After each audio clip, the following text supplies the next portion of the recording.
Hello दोस्तों, कैसे हैं आप सब। हमारी कहानियां देखने के लिए हमारे चैनल को सब्सक्राइब कीजिए और हाँ, बेल आइकॉन पर क्लिक करना मत भूलिएगा। कॉलेज के नोटिस बोर्ड के पास खड़ी संध्या नोटिस पढ़ रही थी। तभी राजन पीछे से आया और उसकी आंखों पर अपने दोनों हाथ रख दिए। संध्या को समझ नहीं आ रहा था कि इस कॉलेज में उसे कौन जानता है, क्योंकि आज तो इस कॉलेज में उसका पहला दिन है। कौन है? गेस करना कौन है। मुझे नहीं पता। स्टूपिड, मैं हूँ राजन। ये कहकर उसने उसकी आंखों से अपना हाथ हटा लिया। संध्या पीछे मुड़ी। उसने उस लड़के को कभी नहीं देखा था, और सबसे बड़ी बात कि संध्या के पीछे मुड़ने के बाद राजन ने जब उसका चेहरा देखा तो वो भी चौंक सा गया। एक्सक्यूज मी, क्या मैं आपको जानती हूँ? संध्या की बात का जवाब राजन ने थोड़ा झिझकते और मुस्कुराते हुए दिया। सॉरी, वो मुझे लगा कि आप मेरी दोस्त नेहा हो। एक्चुअली पीछे से आप बिल्कुल नेहा की तरह लग रही थी। I am really sorry. It's okay. देखिए, मुझे गलत मत समझिएगा, जो भी हुआ कंफ्यूजन में हुआ। अरे बाबा, मैंने कहा ना it's okay. Thanks. By the way, आप कॉलेज में नहीं है क्या?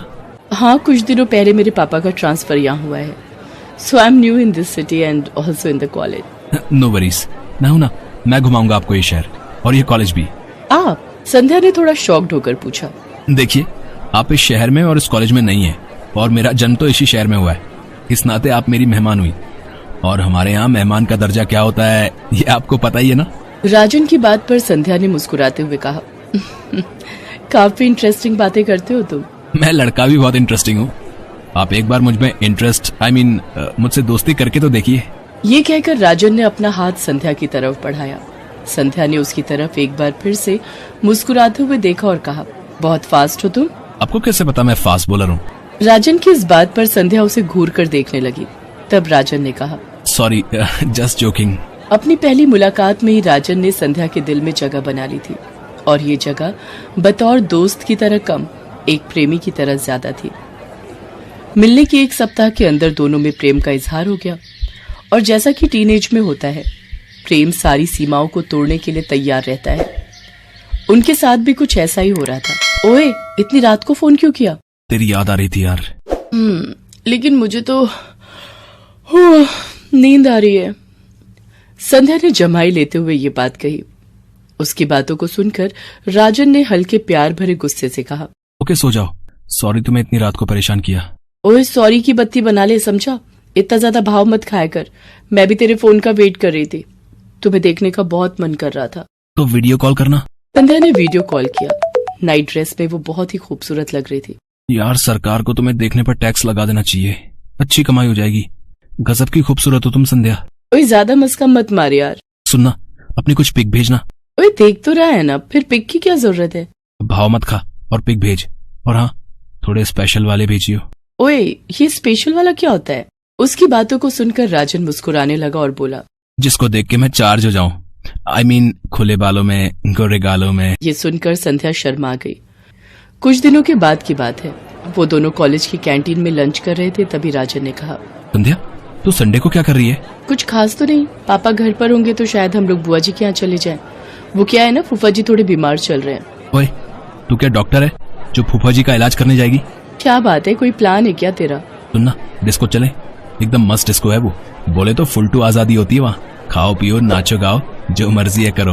वहाँ सब अपनी उम्र के लोग होते हैं। तू चलना, मजा आएगा। पापा को क्या कहूंगी? कह दियो कि अपने बॉयफ्रेंड के साथ डिस्को जा रही हूँ। राजन, ओए, ये भी मैं बताऊं? कुछ भी बहाना कर लियो, तबीयत खराब का ही बहाना कर लियो। डिस्कोथेक की तेज ध्वनि में सारे लोग एक दूसरे की बाहों में बाहें डाले थिरक रहे थे। ज्यादातर लोगों ने हल्की शराब भी पी रखी थी। संध्या और राजन एक दूसरे में खोए हुए थे। पिएगी क्या तू? अरे नहीं, कुछ हो गया तो? अरे कुछ नहीं होगा, इतने लोगों ने तो पी रखी है। मेरा मतलब था कि तुम नशे में मेरा गलत फायदा तो नहीं उठा लोगे? चल कैंसिल कर पीना, मैंने बेकार ही तुझे यहाँ आने को कहा। तू फूफा जी के यहीं चली जाती तो अच्छा रहता। राजन ने अपनी बात खत्म भी नहीं की थी कि उसने देखा कि संध्या डिस्कोथेक के बार से हाथों में ड्रिंक लिए उसकी तरफ आ रही है। उसे देखकर राजन की आंखों में शैतानी मुस्कान आ गई। तू बहुत प्यार करती है ना मेरे से? शक है क्या? दोनों ने पीना शुरू कर दिया, और पीने का सिलसिला तब तक चलता रहा जब तक उन दोनों ने सुध-बुध नहीं खो दिया। संध्या, मैं तेरे से बहुत प्यार करता हूँ, बहुत बहुत। कितना? जितना बड़ा आसमान है। आसमान? राजन, रात हो गई है क्या? घर चले। ऐसी हालत में घर जाएगी? अरे घर पर कोई नहीं है, पापा और मम्मा फूफा जी के यहाँ से कल शाम को आएंगे।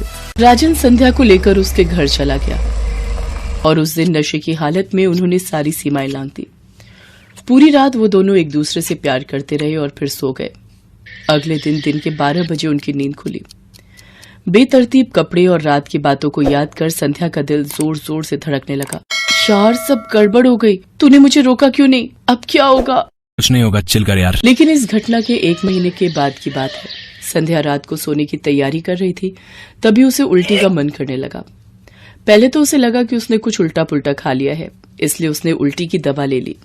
लेकिन जब उसके बाद भी उल्टी नहीं रुकी तो उसका मन घबरा गया। उसने राजन को फोन कर दिया।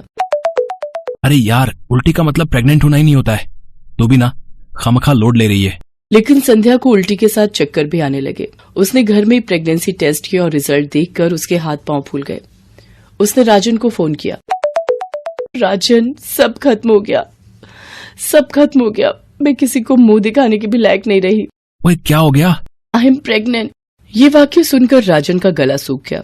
उसे समझ ही नहीं आ रहा था कि वो इस बात पर क्या रिएक्ट करे। मजाक मस्ती में बहुत बड़ा कांड जो हो गया था। सुनना, मैं तुझसे थोड़ी देर में बात करता हूँ, पापा बुला रहे हैं। लेकिन राजन का थोड़ी देर 1 सप्ताह तक नहीं आया। कॉलेज में भी वो संध्या को इग्नोर करने लगा था। संध्या उसे कॉल करती तो वो उसका कॉल काट देता। लेकिन एक दिन उन दोनों का आमना सामना हो गया। क्या बात है राजन, तू मुझे इग्नोर क्यों कर रहा है? नहीं तो मैं भला तुम्हें क्यों इग्नोर करूंगा? इसलिए कि मैं प्रेग्नेंट हो गई हूँ।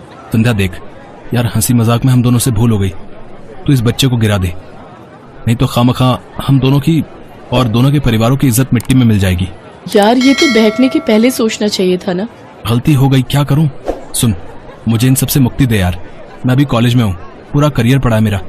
मैं इन सब पचड़ों में पड़ूंगा तो करियर की वाट लग जाएगी। पर तू तो मुझसे प्यार करता है ना, बड़ी बड़ी बातें करता था मेरे साथ, अब उनका क्या हुआ?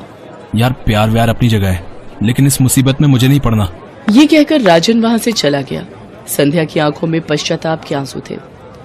कॉलेज के प्यार ने उसे कहीं का नहीं छोड़ा था, लेकिन वो राजन को माफ नहीं कर सकती थी। उसने जिस तरह से उससे पीछा छुड़ाया था, उस बात से उसके दिल पर गहरी चोट लगी थी। उसने तय कर लिया कि वो उस बच्चे को जन्म देगी और पूरी दुनिया को बताएगी कि ये गलती सिर्फ उसकी नहीं थी, उन दोनों की थी।